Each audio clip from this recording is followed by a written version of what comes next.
I've always had a passion for helping people and kind of breaking down constructs and making it easy to understand. Thank you. And so with politics, it's so important that we're involved, and it's so important that we know what's going on because it affects every part of our lives. Yes. And so I take that education and that way of talking to people and just break it down and make it easy and fun to understand. We have entertaining political roundup, Instagram star, political blogger, Q with the Q, Quentin Giles. People, and millennials in particular, want authenticity. And we want to know that you stand for something. Policies and procedures are okay, but we want to know, where do you stand? And so I think the more that politicians stop trying to be politicians and be people, then that will engage voters. Yeah. That's true. I do think that lets me know that a lot of Democratic voters are really voting out of comfort, because we can't really say that Joe Biden is a revolutionary and he has this great movement like a Bernie Sanders had. But what the American people, especially the Democrats, seem to be saying is that they know him. And so they're comfortable with him and familiar with him.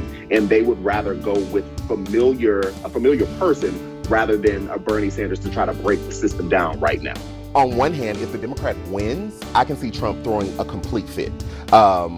And typically when we have a new president come in, the first ladies come out, the presidents come out, we all wave, we get photo ops, and then they fly off into the abyss and go on about their business and we have a new president.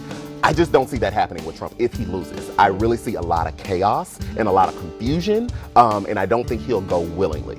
On the flip side, if he wins, I see a lot of chaos because I think the Democrats are going to be completely upset. They just impeached him.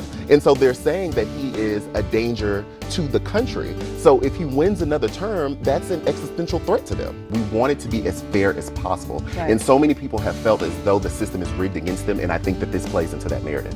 All right, don't listen to anybody else but Q here. Quentin. Wow. Let me tell you something. This will not be the last time you come down to the circle. Follow him online for his latest political commentary, and we'll be right back.